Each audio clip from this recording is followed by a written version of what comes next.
You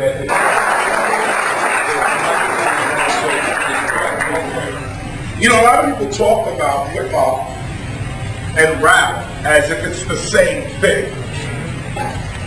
And this is the beginning of a real hip hop education. There are universities that are teaching hip hop all over the country, really all over the world. Hip hop is being taught, hip hop courses, classes. You guys got one here. One of the things that makes your course authentic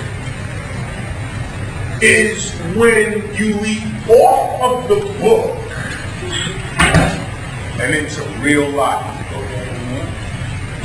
I have to commend you all and Temple University and all of the organizers, everyone who was involved in bringing me here on such short notice, because this is what a hip hop course is really all about.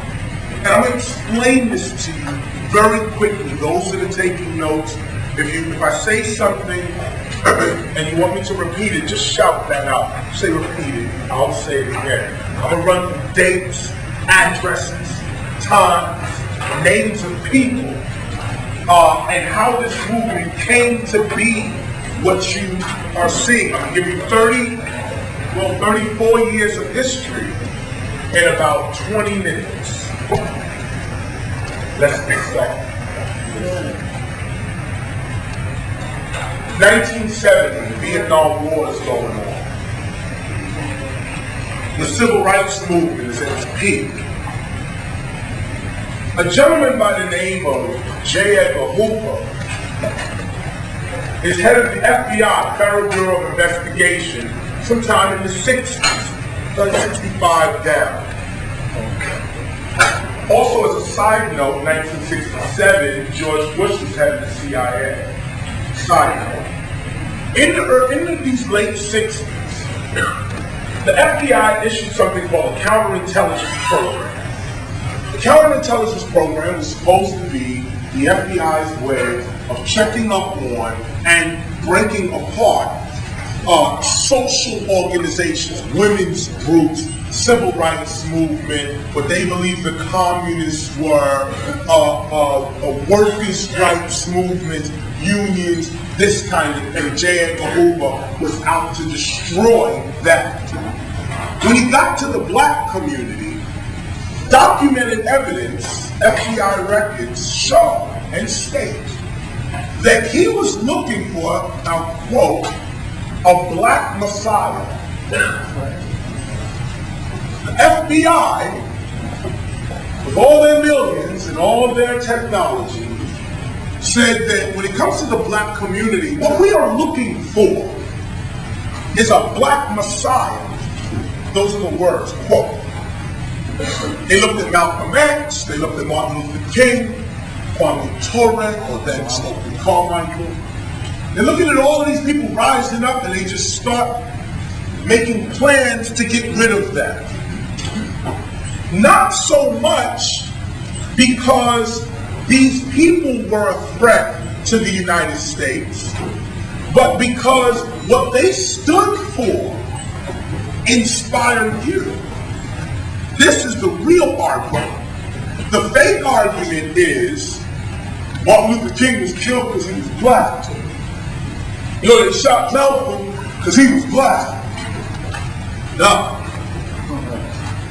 These things were calculating attempts, and even now, and I would say this now it's out that the government, as you do more and more history, more and more research comes up, you come to find out that the United States government is blamed for a lot of stuff they themselves did not do.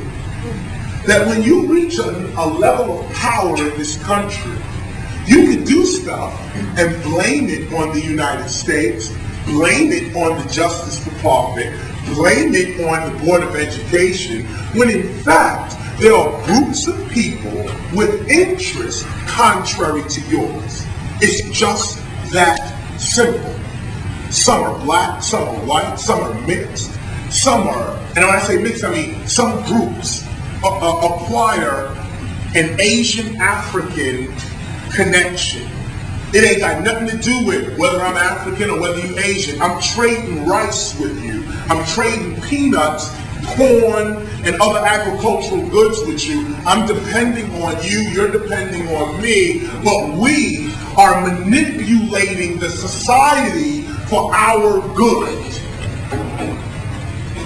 This is a new paradigm in the civil rights struggle.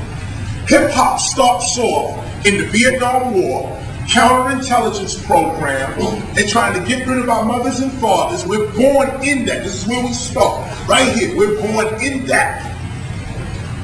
Our whole generation was labeled X. Generation X. The whole generation is X because we were doomed. 1970, heroin is on the streets everywhere. There's a scene in the Mario Van Peebles movie Black Panther where they actually show this documented fact that happened, actually acted out. There was a scene where the mafia and the FBI gets together to discuss how they're going to put heroin in the black community. You should rent Black Panther, continue your hip-hop studies. But anyway, this is real. The government, working on behalf of other organizations, or working with other organizations, not only working with other organizations, launched a program to stop a certain intelligence happening, a certain happening already going on in the American societies. The problem was their own shortcomings of racism and sexism. Sexism hit them first. The plan was to get rid of all the men,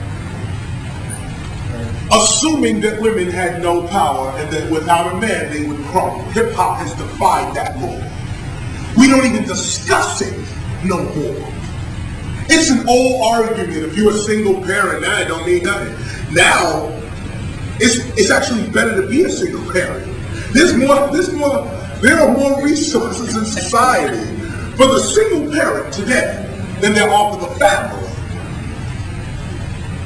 Back in the 50s and 60s, to be a single parent was a scourge. You was looked down upon. Well, you had sex out of marriage or wedlock. Where's your man? Where's your wife? Or where's your companion? People looked at you and judged you based on this. After the Vietnam War, the heroin epidemic, counterintelligence program, most of the men are wiped out of the society. We, early hip-hop, are born. I was born 65. I was part of that clique that grew up when we was in 1972. I'm in the Bronx at this place called 1520 Sedgwick Avenue. This is the birthplace of hip-hop. 1520 Sedgwick Avenue.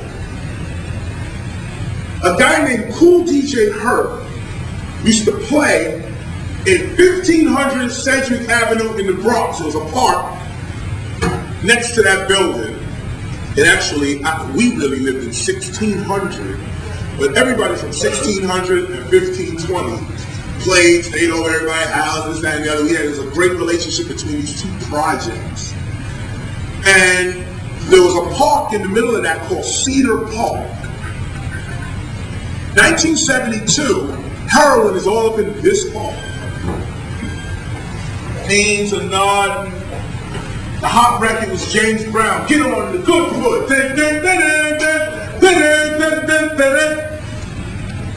I'm 7 years old. Me and Siobhan Dean, who's now Rough Riders and all of them, we all used to live in the same building in 72. Had no idea who anybody was or what we would become. It was just that Cool Herc used to come outside and play music. Now, here's where it all begins. Heroin is everywhere. Everywhere. Everywhere. Heroin is everywhere. Everywhere. It's not even like crack. Crack was controlled compared to heroin. Heroin was everywhere.